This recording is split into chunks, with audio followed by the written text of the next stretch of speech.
സമുദ്ര സുരക്ഷയിൽ വീണ്ടും കരുത്ത് തെളിയിക്കാൻ ഒരുങ്ങുകയാണ് ഇന്ത്യ. ഇത്തവണ ഇന്ത്യ തിരഞ്ഞെടുത്തിരിക്കുന്നത് ലക്ഷദ്വീപിനെയാണ്. തന്ത്രപ്രധാനമായ കടൽ തീരങ്ങൾ സുരക്ഷിതമാക്കുന്നതിനായി പ്രധാനമന്ത്രി നരേന്ദ്രമോദിയുടെ സന്ദർശനത്തിന് ശേഷമാണ് ഈ നിർണായക തീരുമാനം പുറത്തു വന്നത്. സുരക്ഷയുടെ ഭാഗമായി 2 സൈനിക താവളങ്ങളാണ് ലക്ഷദ്വീപിൽ ഒരുങ്ങുന്നത്. മിനിക്കോയിലും അഗത്തിയിലുമാണ് ഈ 2 സൈനിക താവളങ്ങൾ. ഇതിൽ മിനിക്കോയിൽ പൂർത്തിയാകുന്ന സൈനിക താവളം മാർച്ച് 4-5 തീയതികളിൽ ഉദ്ഘാടനം ചെയ്യുമെന്ന് ഇന്ത്യ ടൈംസ് റിപ്പോർട്ട് ചെയ്യുന്നു. മിനിക്കോയ് ദ്വീപിൽ നിർമ്മിക്കുന്ന നാവിക താവളത്തിന് INS ജഡായു എന്നാണ് പേര് നൽകിയിരിക്കുന്നത്. വ്യോമ താവളങ്ങൾക്കൊപ്പം നാവിക താവളങ്ങളും സ്ഥാപിക്കുന്നതിലൂടെ കടലിലെ ഇന്ത്യയുടെ സുരക്ഷ 10 മടങ്ങ് വർദ്ധിക്കും. ലക്ഷദ്വീപ് മിനിക്കോയ് ദ്വീപുകൾ 9 ഡിഗ്രി ചാനലിലാണ് സ്ഥിതി ചെയ്യുന്നത്. ഇന്ത്യൻ മഹാസമുദ്രത്തിലെ ഒരു ജലപാതയാണ് 9 ഡിഗ്രി ചാനൽ. ലക്ഷദ്വീപിനും മിനിക്കോയ് ദ്വീപിനും ഇടയിലുള്ള ഒരു ചാനലാണ് 9 ഡിഗ്രി ചാനൽ. കോടിക്കണക്കിന് രൂപയുടെ വാണിജ്യ വ്യാപാരമാണ് ഈ ചാനലിലൂടെ നടക്കുന്നത്.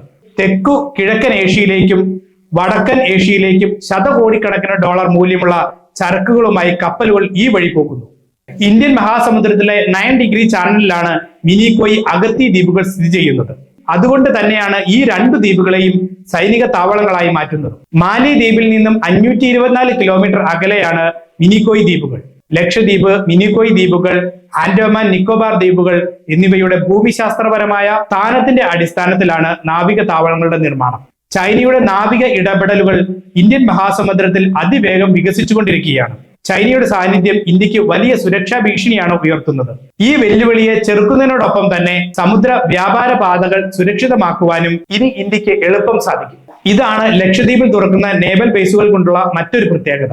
മിനിക്കോയ് ദ്വീപുകളിൽ പുതിയ എയർ സ്ട്രിപ്പ് നിർമ്മിക്കുവാനും അഗത്തി ദ്വീപുകളിലെ എയർ സ്ട്രിപ്പ് നവീകരിക്കുവാനും മോദി സർക്കാർ തീരുമാനിച്ചിട്ടുണ്ട്. ഇൻഡോ പസഫിക് ഏരിയയിൽ കൂടുതൽ അധികാരം വിനിയോഗിക്കുന്നതിന് വേണ്ടിയുള്ള മോദി സർക്കാരിന്റെ തന്ത്രത്തിന്റെ ഭാഗമായിട്ടാണ് ദ്വീപുകളുടെ പ്രദേശങ്ങൾ ഉപയോഗിക്കുന്നത്. ആൻഡമാൻ നിക്കോബാർ ദ്വീപുകളിൽ ഇന്ത്യ നാവികശേഷി വികസിപ്പിച്ചുകൊണ്ടിരിക്കുകയാണ്. ഗ്രേറ്റ് നിക്കോബാറിലെ ക്യാമ്പൽ ബേയിൽ പുതിയ സൗകര്യങ്ങളോട് കൂടിയുള്ള സേനാ താവളങ്ങൾ നിർമ്മിച്ചുകൊണ്ടിരിക്കുന്നു. ആൻഡമാൻ നിക്കോബാർ ദ്വീപുകളോടൊപ്പം ലക്ഷദ്വീപ്, മിനിക്കോയ് ദ്വീപുകൾ കൂടി നവീകരിക്കാനുള്ള ഈ നീക്കം ഇന്ത്യയുടെ കടൽ സുരക്ഷയെ കൂടുതൽ ശക്തിപ്പെടുത്തുമെന്ന കാര്യത്തിൽ സംശയമില്ല. അതിലൂടെ സർക്കാർ ലക്ഷ്യം വെക്കുന്നത് ഈ 3 കാര്യങ്ങൾ കൂടെയാണ്. അതിൽ ആദ്യത്തേത് വാണിജ്യ ഷിപ്പിങ്ങിന് കൂടുതൽ സുരക്ഷ ഉറപ്പാക്കുക എന്നതാണ്. രണ്ടാമത്തേത് ദ്വീപ് പ്രദേശങ്ങളിലെ അടിസ്ഥാന സൗകര്യ വികസനങ്ങൾ നവീകരിക്കുക എന്നതാണ്. മൂന്നാമത്തേത് ദ്വീപ് ടൂറിസത്തിന് കൂടുതൽ വളർച്ച ഉറപ്പാക്കുക എന്നതും. മാലി ദ്വീപിനെ കടത്തിവെട്ടി ലക്ഷദ്വീപ് വളരുമെന്ന് ചുരുക്കം. ഇത് ഇന്ത്യൻ സമ്പദ് വ്യവസ്ഥയ്ക്ക് വിപ്ലവകരമായ ഉയർച്ച ഉണ്ടാക്കും എന്നത് ഉറപ്പാണ്. ലോകത്തിലെ ഏറ്റവും പ്രധാനപ്പെട്ട വാണിജ്യ പാതയായ പേർഷ്യൻ ഗൾഫിലെ സൂയിസ് കനാലിൽ നിന്ന് തെക്കുകിഴക്കൻ ഏഷ്യയിലേക്കുള്ള പ്രധാന വാണിജ്യ ഷിപ്പിംഗ് റൂട്ട് കടന്നു പോകുന്നത് 9 ഡിഗ്രി ചാനലിലൂടെയും 10 ഡിഗ്രി ചാനലിലൂടെയുമാണ്. 9 ഡിഗ്രി ചാനൽ ലക്ഷദ്വീപിനും മിനിക്കോയ്ക്കും ഇടയിലുള്ള പാതയാണ് എന്ന് നേരത്തെ പറഞ്ഞു. 10 ഡിഗ്രി ചാനൽ ആൻഡമാനിനും നിക്കോബാർ ദ്വീപുകൾക്കും ഇടയിലുള്ള റൂട്ടാണ്. ആൻഡമാനിലെയും ലക്ഷദ്വീപിലെയും നാവിക താവളങ്ങൾ വഴി ഈ വാണിജ്യ പാതയിൽ ആധിപത്യം ഉറപ്പിക്കാൻ ഇന്ത്യക്ക് സാധിക്കും. 9 ഡിഗ്രി ചാനലും 10 ഡിഗ്രി ചാനലും ഇന്ത്യ ഇനി നിയന്ത്രിക്കും.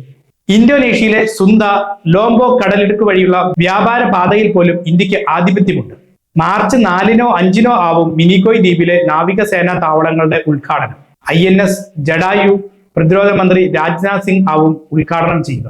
INS വിക്രമാദിത്യയും INS വിക്രാന്തും ഉൾപ്പെടെ 15 യുദ്ധക്കപ്പലുകൾ അടങ്ങുന്ന കപ്പൽ വ്യൂഹത്തിലാണ് രാജ്നാഥ് സിംഗ് മിനിക്കോയ് ദ്വീപിലേക്ക് പോകുക. യുദ്ധക്കപ്പലുകളിൽ വെച്ച് സേനാ കമാൻഡർമാരുടെ ആദ്യഘട്ട സംയുക്ത യോഗം ചേരുവാനും നാവികസേന പദ്ധതിയിട്ടിട്ടുണ്ട്.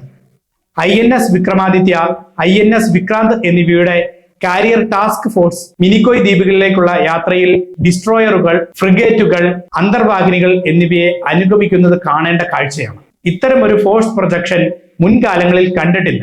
ഈ സന്നാഹങ്ങൾ കൊണ്ട് മറ്റൊരു ഉദ്ദേശം കൂടെ ഇന്ത്യക്കുണ്ട്.